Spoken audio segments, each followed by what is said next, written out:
Now resume.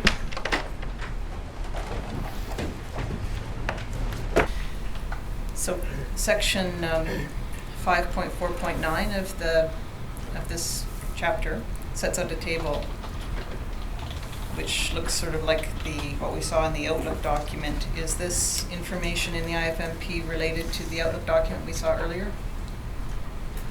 It's different in the sense that what we're doing here is laying out the considerations for the pre-season planning of the fishery and what potential scenarios we need to look at for the coming year. But is this information informed in any way by the Outlook document that we saw earlier?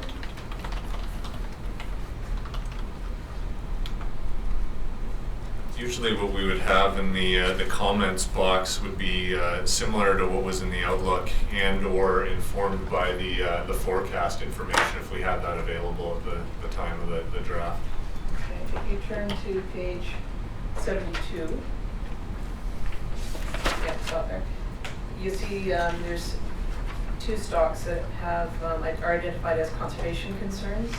Do those relate to one of the categories in the Outlook document?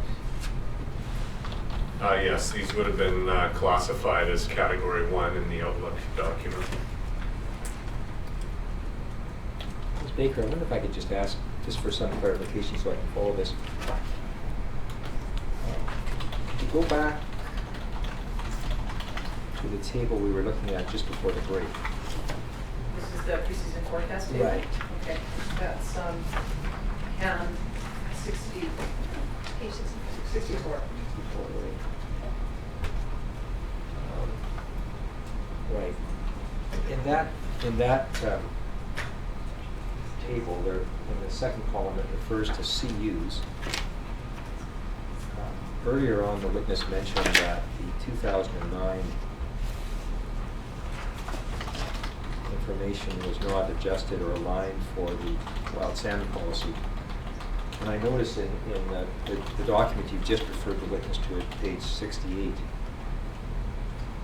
that this reference, I believe there again, to stocks, not CUs. I'm just wanting to understand what he meant earlier by not aligning it with the wild salmon policy, but there is a reference to CUs in that particular table. So when Mr. Commissioner, when I mentioned this point earlier, was in the discussion of the 2009 salmon outlook, and in the past that document's been put together for 93 stocks. What we did in this most recent year was start aligning those stocks with the CUs that are contained in those. That had not been done in the 2009 outlook. But it's something that we've included for 2010. I see. Thank you. So the section 5.4.9, which in the draft IFMP, which sets out the prospects for 2009, and you said that it has some of the information in the comments part of that document comes from the salmon outlook document. I mean, how is this table in the draft IFMP really a condensed form of the information contained in the outlook document? Is that what the intent is? Identifying particular items of concern? It's intended to summarize at the management unit level, as well as the specific stocks of concern, the information from the outlook and the forecast. And what determines whether a specific stock will be identified in the summary form that shows up in the IFMP? In this case, Cultus and Sakana were both designated by COSEWIC, and they were stocks that we were paying special attention to in the development of the management plan. Okay, so that's why they got their own special identification on this table. That's correct. Now the next management tool I wanted to look at is the Fraser River Sockeye Spawning Initiative, which goes by the name FRSSI, FRSSI. And we will be going into this model in some depth again later in the hearings. This is one of the topics where we have a panel put together to deal with it in detail, but if you could, just for our purposes in understanding the planning process, give us a high-level summary of what the FRISI model is, and the process is, and what it's intended to achieve. First off, I'd start by saying that FRISI, if I can refer to it as that, is really a framework for assessing the long-term harvest rules for Fraser River sockeye. The reason I've clarified it from model to framework is that a model is a component of the work that we've got there, but it was also a process to incorporate feedback from our First Nations and various stakeholders as we developed the work. The intention of the work was to really lay out long-term harvest plans that could be used for the management units that took into account the maintenance and protection of the stocks or CUs in those groups. It was also intended to provide an explicit way to balance the interests of conservation at low abundance with providing a more stable harvest as abundance increased, and to incorporate input from the various stakeholders on how they thought that balance should be achieved.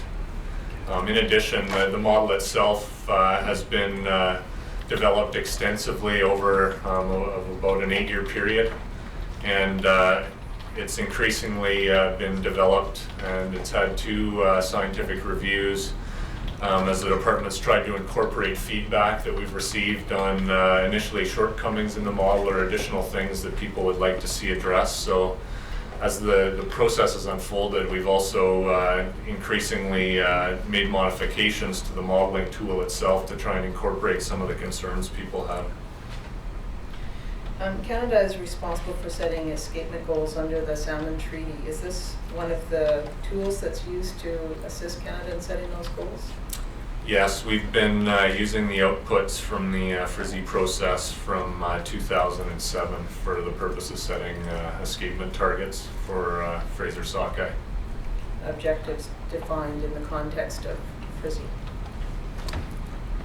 In terms of the work we did, maybe I should just add some context here. We had a steering committee that included external people from each of the First Nation, recreational, commercial, and for part of the process, the Marine Conservation Caucus, providing advice on various benchmarks we might use to make those assessments. We also had a technical working group that was involved in trying to develop the model to provide the metrics that people were looking for.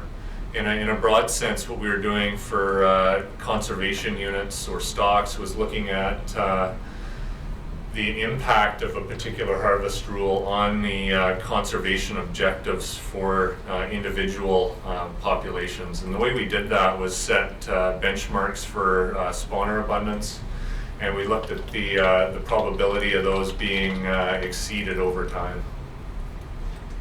And those are interim benchmarks under the program, is that right? Yes, we at the time that the work started, we did not have benchmarks that were defined necessarily consistent with the wild salmon policy methodologies or conservation units that were approved for use after the work started.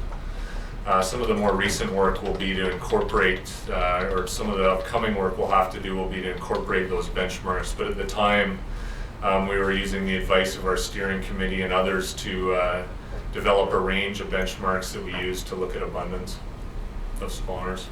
In season, looking at conservation objectives in season, are they the same thing as these escapement targets that we're talking about? I'd maybe clarify that. So what we're doing is laying out a harvest rule for each management aggregate of Fraser sockeye, so early Stewart, early summer, summers and lates. And the harvest rule is really intended to, or the performance of that harvest rule can be assessed to see how well we're ensuring escapement and production for the individual component stocks in that aggregate. So we're not looking at stock specific level, we're looking at the performance of the harvest rule developed for the aggregate. How many stocks or stock groupings are modeled using the FRISI model? I think currently there's approximately 19 stocks in the model. And these are grouped into the management groups that you've referred to? Yes, the model uses spawner and recruitment data, so the stocks that are included have sufficient time series of that data available that they can be used in the model. And the model can accept inputs in terms of which stocks go into which management groups. And these are the same 19 stocks that we see in the preseason forecast model?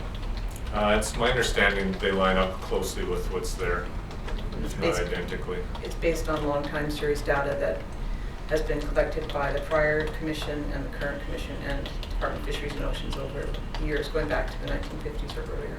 Right. One of the key elements that the model uses is a forward simulation, which looks at historical spawning and recruitment data to try and understand what the performance might be of different harvest rules into the future. In terms of the stocks we're using, the time series has to include spawning information, but also recruitments, which includes the reconstructed catch and total run. And the Salmon Commission Pacific Salmon Commission develops that information that we use. Right, and the historical information that you use in this model is the same information that's been collected under the prior commission and the current commission. That's correct. And what percentage of the fish in the Fraser River system are represented by those 19 stock groupings? The vast majority of the abundance that's returning would be represented by those. It may vary from year to year. In the IFMP, they're primarily stocks that are associated with the miscellaneous groups that are not included. If you were to say 50% of the fish in the Fraser River system that are represented by those 19 stock groupings, or is it more or less? If I was to put a rough average on it, I'd say it's probably in the range of 5 to 10% each year that's comprised of these early well, maybe say it the other way, 90 to 95% of the abundance is covered by the populations that have the spawning and recruitment data. And why do you not include specific data or specific relationships for that 5 to 10% that are not included in the 19 groups? Is there a data deficiency, or is there some other reason? As I was pointing out, for the model to do its simulations, it needs to have the time series of spawning and recruitment data. So there'd be deficiencies in one or both of those that might preclude the use of the data. Do you expect to obtain data on any of those smaller stocks? Stocks themselves are fit into the timing groups primarily based on their return timing through the fisheries. And there have been changes, I think, over time to the way some of those stocks have migrated potentially, or which groups people have argued they should be in. The model's got the flexibility to evaluate different groupings of stocks in each of the management units. So you could move stocks around between the groups if you wanted to and run an output from that simulation? I believe that work has been done from time to time with this model as well, but I couldn't comment on the specific details. Percentage of stocks that aren't specifically addressed with a data set, as in the 19, those smaller stocks, how are they dealt with in the modeling process or in the FRISI process? They aren't it's my understanding that those small stocks that don't have the long time series of spawner and recruitment data are not explicitly accounted for in the modeling. But what we're then doing is, when we put the escapement plan together, we're making adjustments to the harvest rules to account for the abundance of those populations. And that the model does a forward projection as to impacts on certain harvest rules on the different stocks going into the future, is that right? That's right. And the time frame for which the forward modeling runs are done is 48 years into the future? That's correct. Why was 48 years chosen? Well, I guess there's a certain amount of arbitrariness to the selection of a long time frame into the future, but in terms of the modeling work, there's a number of uncertainties associated with the model, including uncertainties about what the best model parameters would be to describe the population dynamics of these populations. There may be patterns in the annual abundance of the spawners that may change in the future associated with a particular harvest rule. So we were wanting to look at the performance over a longer time frame to see what we might expect to occur. Through the various workshops, I think we also looked at different time frames during the planning period as well. But another one of the reasons is using a longer time frame gives you a better sense of where you expect the populations to potentially equilibrate from applying a particular harvest rule. The model assumes, correct me if I'm wrong, but the model, I take it, assumes that the past history of stocks, the productivity of stocks and the relationships of stocks in the past will be predictive of future behavior of those stocks. Is that fair? The model itself uses the information from spawning and recruitment and the distribution of the annual variations about that. In the initial formulations of the model, we were just looking at the historical spawner and recruitment data, but in recent revisions to the model, we've added, it's my understanding, elements have been added that would allow you to look at different productivity scenarios moving forward into the future. And by that, I mean you could look at a continuing decrease in recruits per spawner potentially, or maybe something that goes back to more similar to the historical pattern, where you could even put in your own series of productivity in the future to see what the potential impacts of that would be. So that's one of the more recent revisions that's been made. Okay, up in 2009 and previously, I take it that revision was not in place and decisions were made assuming that the past data set was reflective of what would occur in the future. It might be a better question to ask one of the panelists for that particular session. All right. I can't recall. You to make assumptions about future productivity. Those are still based on assumptions that you make about what might happen in the future. Right? You can plug in different assumptions, but they're still just assumptions. That's right. And to my knowledge, we don't have anybody that can tell us what exactly is going to happen during the 48 years to come. So the reason for maybe looking at some of those different scenarios would be you could look at a pessimistic scenario where productivity continues to decline, and you could maybe look at something where it maybe wanders around, but around some mean level, and you could look at whether there's large differences in the harvest rules that might be resulting from that kind of evaluation of the scenarios. The model allows you to measure the performance of the stock against certain management objectives, correct? Yes. And the management objectives include things like catch or spawner abundance. Well, maybe I would clarify that I would call those performance measures, so we can assess the performance of these populations against performance measures.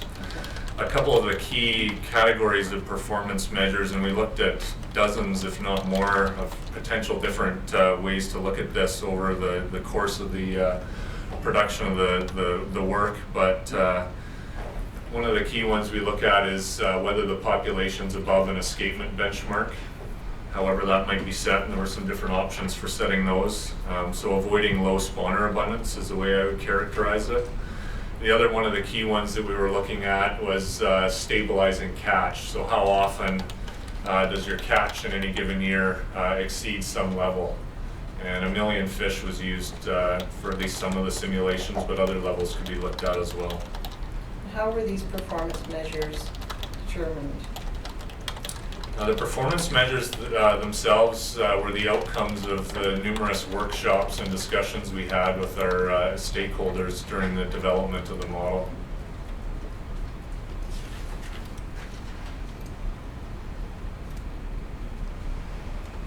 Does the department have any performance measures that it wants to achieve when it's doing its planning? Well, I will say the department was an active participant in the Fraser Sockeye Spawning Initiative workshop process as well. And we also contributed benchmarks that we thought would be important to look at. Over time in the process, we were able to narrow down the benchmarks to some of the ones that we thought were the most informative. So I think the ones that we have now are consistent with the department's thinking in terms of looking at conservation of populations and avoiding low numbers of spawners. Stabilizing catch. There's some subjectivity to those benchmarks, but our clients were able to agree on some benchmarks that could be looked at there.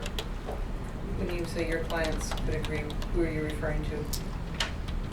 These are, by that I mean the participants that were involved in the workshop series and those that we maybe consulted on as part of the broader consultative process around what we were doing with this process and model. Are they groups similar to the groups that we talked about earlier when looking at the IHPC process and the parties that you meet with through that process? Yes, there would have been quite a large number of presentations on the work we were doing, including to First Nations and technical staff that are supporting First Nations, as well as commercial, recreational harvesters and the Marine Conservation Caucus. Avoiding low numbers of, avoiding low escapement was one of the objectives or performance measures that were important for the department. And then stabilizing catch was the other one you referred to. Can you give me some sense of what that means from the department's perspective? The department had a strong interest and role in shaping the form of the harvest rule that was used. We had a number of different ways we tried to come up with the harvest rule for Fraser Sockeye from when the process started to where we've come now. I think the shape of the harvest rule that we've got, which specifies the total allowable mortality versus run size, is consistent with the objectives that the departments are trying to achieve. So we've got a zone with no fishing or limited fishing up to a higher level of abundance where we'd go into a sort of fixed escapement regime, if you will, and then a cap on the total mortality at high abundance. So the department was really ensuring that these harvest rules captured our interest with the shape of the harvest rule. I'm just trying to understand what was meant by what is the department's interest in stabilizing catch? Is there a number? Is there a value that you're trying to reach each year? What is the objective? That would be an important question, I think, to follow up on the Frizzy panel, but it's my understanding that one of the numbers that was used was roughly 1 million fish, which is aligns similarly to the communal license harvest targets that are outlined in the IFMP for First Nations for Fraser Sockeye. So you would be the department would be looking at whether any of these harvest rules would provide at least 1 million fish each year to a fishery?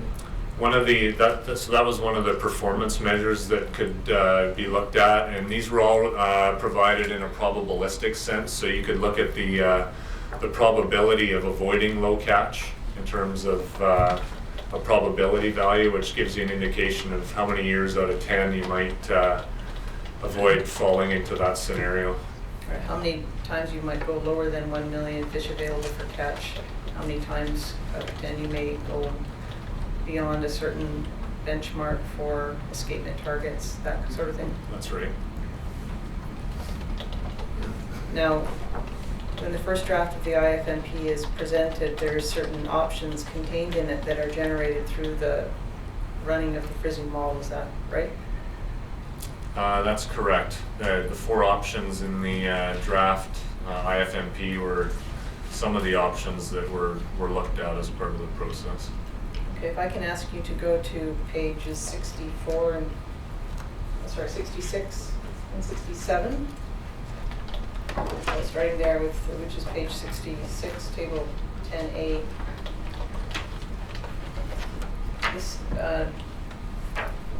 this comes from the draft IFMP that's provided to all of the participants in the fishery, correct? Yes. And these, it sets out, say 50P shows at the top, that's a 50% probability, is that right? That's right. This is a copy of the table that would be produced assuming the 50P or midpoint of the preseason forecast was occurred for each of the management groups listed there. Okay.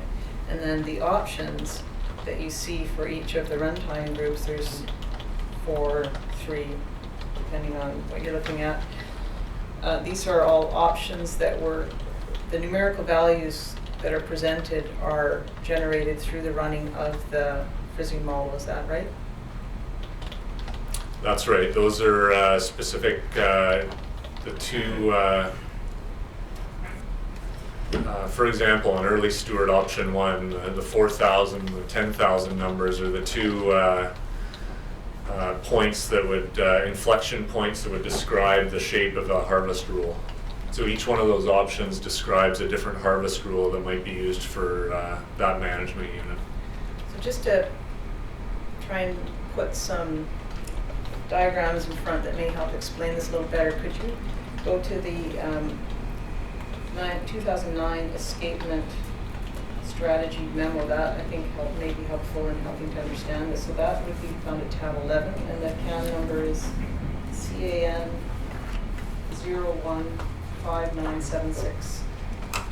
So if I go to page 14 of this document is created following the running of the fisheries model, is that right, in preparation of the drafting of the IFMP? This memo was put together by our technical working group, summarizing their work for the in developing options for the IFMP. Okay, so if we turn to, so this is just some text, sort of introductory text. If we turn to the next page, it sets out for the early Stewart 2 tables. I don't know if you can show them both at the same time. Yeah, one that shows the performance indicators and one that shows the escapement strategies, and it has the options set out. So can you relate those, describe what's being shown on the escapement strategy table to the performance indicators, and then also to those options that we were just looking at in the IFMP? I can do that. I wonder if I might make a suggestion that we go back to page 9 in this document. I can maybe walk you through that first. Sure. I think if you understand that the first figure, which is figure 1, Okay. page 9, it might help the understanding, which is the total allowable mortality. Gives you a sense of the shape of the harvest rule, which you're going to see in the subsequent figure. There's 2 key reference points that describe the shape of the curve. One is the no fishing point, which is about 0.4 million in this curve. And to that point, we're trying to maximize escapement. There might be some minimal harvest for food, social, and ceremonial harvest, potentially ceremonial fisheries and test fisheries. But up until about 0.4 million, we're trying to maximize the escapement, which is what you see in the lower figure. So the top figure shows you the total mortality you can apply to the run. The lower figure shows you the escapement that's going to result from that.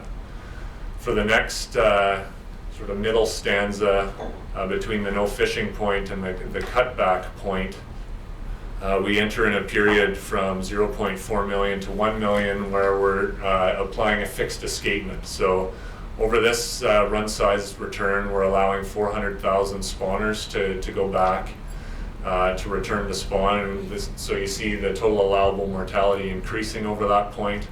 And then in the final stanza of abundance, we have above 1 million, we've capped the total allowable mortality at 60%.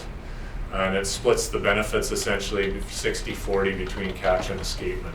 So that's the context of the harvest rules that I think leads into the options then that you were going to show me. Okay. Thank you. So then if we go back to page 15, which sets out the words that are ultimately going to be presented in a numerical way in the IFMP, can you then explain this? Yeah, so if you just focus on the lower figure for now, which is the total allowable mortality rate versus the run size, It's not showing the escapement in this figure. It's showing you the amount of mortality you can apply. And it's got 4 different curves listed there from option 1 to option 4. And option 1 is a curve where you would start fishing sooner and you place a higher importance on avoiding low catch, for example. Option 4 would be you'd wait longer to fish. You can see the no fishing reference point is shifted over to over 150,000. And then you would gradually build harvest. So you'd be much more interested in avoiding low spawners in that case.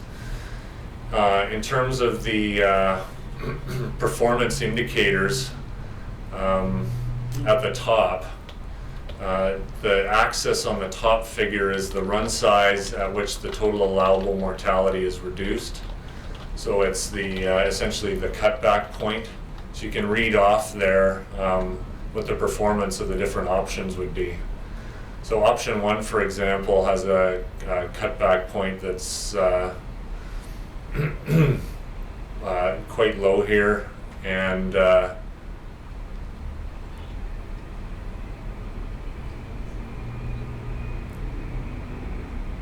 maybe I'll just use the example that's provided here.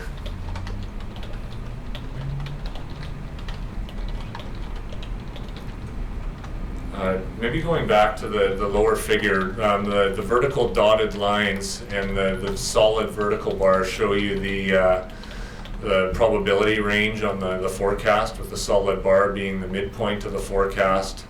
The lower dotted line, the P75 probability, and then I believe the P90 on the other side. What you can then do is look at the figure above at the run size at which the total allowable mortality is reduced. So each of figures, options 1, 2, 3, and 4 has a different level, and it shows you the probability of avoiding low catch, or probability of catch benchmark. So for option 4, it's got a high point. So if you look on the lower figure at option 4, there's a solid circle that's at just under 400,000. If you were to look at the above figure at 400,000, you can see it's got a higher probability, or C less than C low is higher than, say, option 1. And so that's indicating to you that the probability of your catch less than the lower benchmark is higher in option 4. But your probability of your spawners less than the lower benchmark is lower. So the bottom, the probability S less than S underscore BM2 is the spawner value, and Okay, thanks. That would be helpful. okay, and then the top level is the catch. So those are the 2 benchmarks: spawners and catch. That's right. So it's essentially giving you the comparison of the performance for the harvest rules. Okay, and then what is the vertical line going from option 3 on the escapement strategies table up to the, seems to be a horizontal line that goes all the way through both tables? Yeah, so that's giving you the example of how you would read the curves for option 3. So that's maybe what I should have focused my. So for option 3, here's the cutback point where you're going to start, or what's called the run sizes, which the total allowable mortality is reduced. So it's going from here, saying it's 60%, when we start reducing it at this point. Here's the performance of that value up on this figure. Option 4 would be over here to the right, and option 2 and 1 are over there. What is the bottom dotted horizontal line on the performance indicator table? This line here, On and the, here. the horizontal line on the top table. Oh, this one here. That's the probability of a 4-year average of spawners being lower than a particular benchmark for abundance.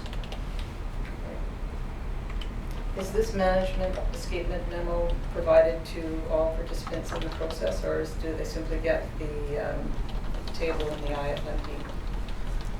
We typically circulate the memo separately, as well as provided in the integrated fishery management plan. All right, so can you relate that table then to what you see in page 68 of the IFMP? looking at that, it's the 50 to the Earl Stewart stock as an example. So if we're to look at the early Stewart rows on the table, so the 4 options and the 4 curves that we were just looking at are represented by option 1, 2, 3, and 4. Each has their own row. The first column represents the no fishing point, or the fixed, essentially it's equivalent to the fixed escapement target. And maybe if we just keep focusing on option 3, so at that point is 108,000 for option 3. So it's essentially a fixed escapement target of 108,000, and we want no fishing or minimal fishing below that point. From there, we'd go through that next phase, which is a fixed escapement phase, where we're trying to maintain 108,000 and up to a run size of 270,000. Over that range, we would have an increasing allowable mortality, but the escapement would be fixed. The next column shows the total allowable mortality at the run size.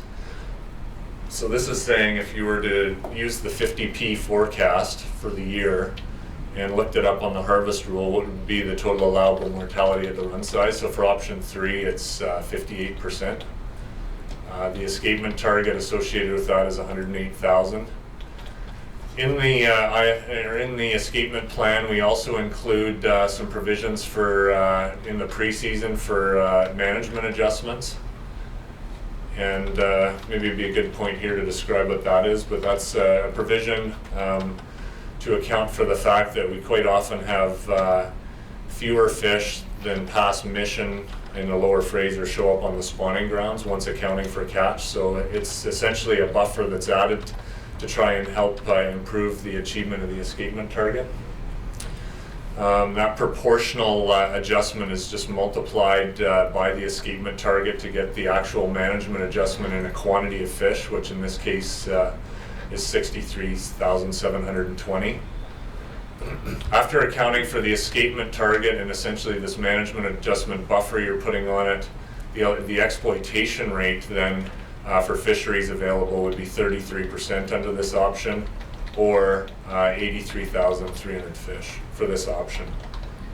Okay, so we are going to have people come and talk to us in detail about management adjustments, but just for our purposes here, the number that you see under the management adjustment number is a number that gets added on to the escapement target number to make sure that at the end of the day that 108,000 fish actually do make it to the ground and spawn. That's the goal. It's not a guarantee that we're going to achieve that escapement target, but given the target in this case is 108,000, and looking at historical information and or preseason information on historical differences between mission and upstream, the models used there would suggest, at least the basis here is 0.59 is used for the management adjustment, which tells you to add almost 64,000 fish to the escapement target, essentially, to try and improve your chances of getting 108,000 to the ground. Okay, and option 3 in this example is highlighted, and why is that highlighted? The options that are highlighted were the options that were ultimately chosen for the Integrated Fishery Management Plan for 2008, the year prior. Okay. Now, each of the different management groups has the same thing. Some of them only have 3 options. Looking at, that would be the summer has only 3, I guess.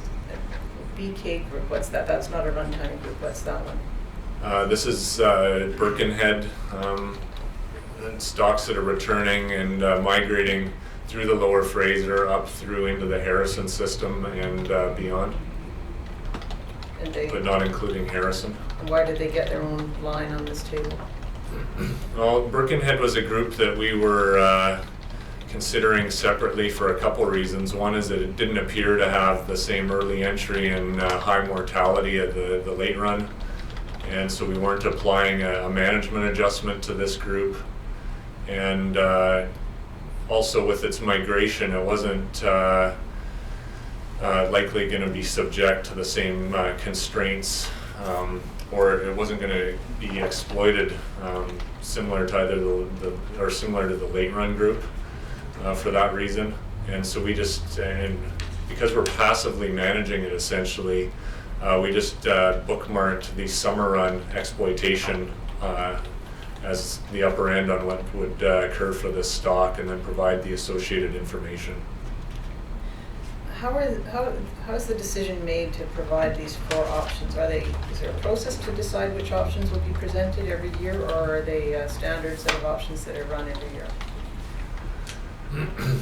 I may not recall the specifics of how they were developed originally, but we worked with the steering committee and workshop participants to try and identify a range of options that came close or provided an indication of the interests that were being expressed from the groups and provided some contrast for comparison purposes. And then I can't comment specifically how much the options change from year to year, but in some cases they're quite similar from year to year. So the actual options will stay the same in terms of, I think you gave some examples like with the early Stewart when we were looking at the table in the management, the escapement strategy memo. You said, okay, the one on with early Stewart, the 4,000 fishing point is one where you would favor harvest over escapement, and then option 4 was one where you sort of weigh it more in favor of escapement over harvest, and I guess a couple of variations in between there. That's right. Okay. Those are set by the department, I take it, when they present the IFMP? Yeah, the department was ultimately making the decision on the options that went into the draft plan, based on feedback that we've had from the working group and the steering committee and others. Okay. I take it the values, the options may be the same, but the values change depending on the run size. Is that fair? The 2 points that describe the shape of the harvest rule would not change from year to year, but the way the table is filled out for the 50p probability level, for example, might change from year to year depending on what the forecast was. Okay. And the management adjustments, they would change year to year as well, is that fair? We have made changes to the management adjustments from year to year. Okay, and then you do the same table but at a 75% probability. If you turn to the next page.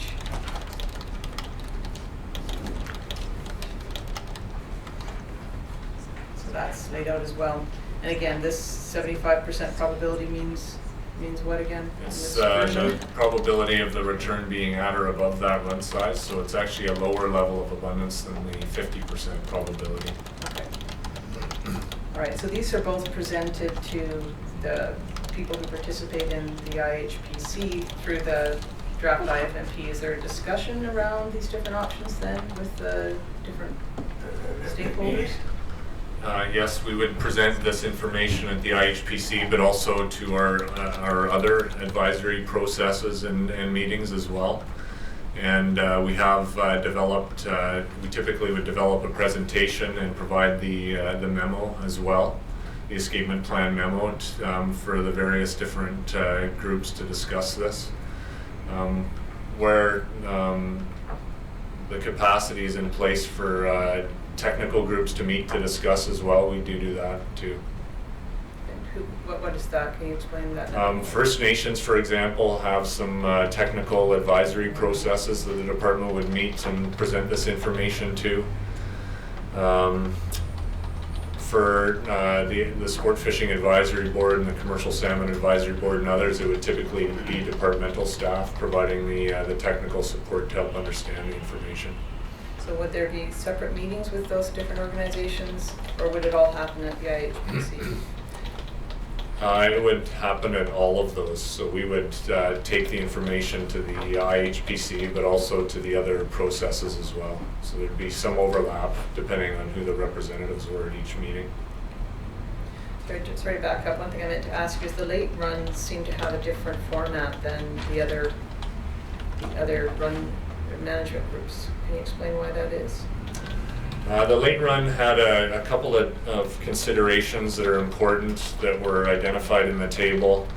One is that the Shuswap stock group, which includes Adams River, has strong evidence of cyclic variations in abundance. So there's one year which is a very strong return called the dominant cycle line, followed by a subdominant line and 2 off-year cycles.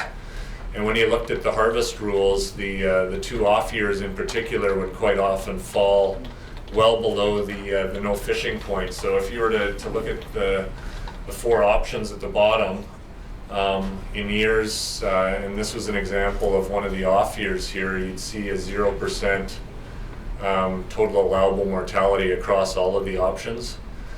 And one of the considerations that was made was whether there'd be some harvest allowed of these stocks to provide access to more abundant summer run stocks. So one of the things we considered was looking at floors on the exploitation rate that would be allowed on this late run group to allow harvest of the more abundant summer run group. And 20% was one of the objectives that was looked at, among others, but 20% was ultimately put in the plan. 20% was also consistent with what the department proposed for the exploitation rate for Cultus Lake sockeye. So those are the 2 considerations that are shown here. I take it a 20% exploitation rate is not really a frizzy generated option, it's a different mathematical process, right? Using the frizzy model, we were able to look at a fixed floor on the exploitation rate, so that was something the model could simulate. We did also have a population viability model that we used for Cultus Lake sockeye, which incorporated potential harvest, but also enhancement, improvement to the freshwater habitat that might improve survival, and then hatchery supplementation. So for Cultus Lake sockeye, we also had a separate tool that was able to assess the impact of the exploitation rate on that particular stock. Is that process that you just described, or that thinking outlined in the statement strategy memo?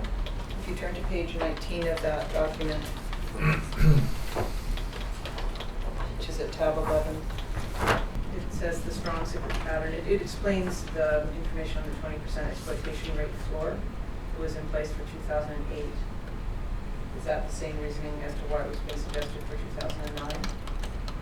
Yes, and the 2 bullets underneath that were referring to the points I made about the strong cyclic pattern in abundance for the in the late run, which is driven by Shuswap, which includes the Adams River, and then also on the consistency with the Cultus Lake management. Going back to one more question on the table that's in the IFMP with the probabilities. If you look at the early summers, there's two numbers under the no fishing point and the cutback point for each of the options. Why is that?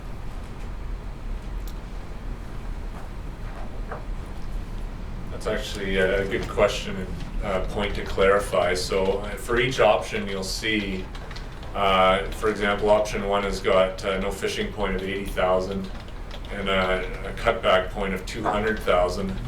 Those reference points are for the stocks that are included in the spawning initiative model. We're recognizing here, though, that we don't include all of the populations in the model. And so there's a contribution to the abundance of the groups from a number of miscellaneous stocks that are shown in the forecast table.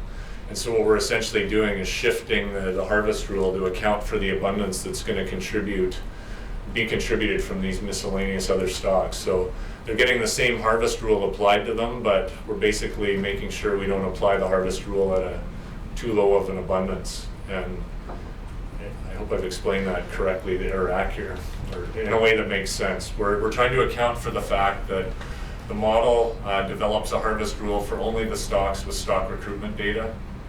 We recognize that a contribution to the returning abundance will come from these miscellaneous other stocks. And so we're adjusting the harvest rule upwards to account for that. If we didn't do that, you would start fishing sooner than you otherwise should have, based on the simulation. The numbers would come back at what would be an artificially high number in a sense. Because you would have the contribution, if you were to use the harvest rule of 80,000 and 200,000 as your reference points, when you assess the abundance of the early summers in season, it would have these miscellaneous stocks contributing to that abundance. And in effect, you would move past your no fishing point too quickly. So what we're doing here is inflating the reference points to account for the miscellaneous stocks, so we're not modeling directly. All right, so the two probability scenarios that are available for people to consider are the 75% probability, which is a more conservative possibility, and then the 50% probability, which is 50%. Correct? That's right. At times we've looked at other probability scenarios, but by convention, in past practice, we've typically shown these two tables in the IFMP. Now, if the run sizes actually turn out to be quite different from one of these two probabilities, they're not 50% or 75%, they're some other number, does any of this have relevance to real run size numbers? So when we get to the final IFMP, what's going to be shown is one option for each of the management units. The no fishing point and the cutback point will then be determined, or will be stated for each management unit, and those are the basis for determining how you'll manage no matter what return or run size comes back. So if option 3 was selected here, if the return in season differed from the 50 or 70 P and was less than 108,000, we'd be in the no fishing zone. If it was between the 108 to 270,000 range, we'd be at the fixed escapement of 108,000. And above that, it would split the benefits between harvest, or total allowable mortality at 60% to that, and 40% would be added on incrementally to the escapement, fixed escapement, which was 108. Mr. Commissioner, it's 12:30. I was hoping I could get through Frizzy before lunch, but I've got a couple more pages to go, so maybe we should stop now. Thank you. Hearing no recess till 2 o'clock.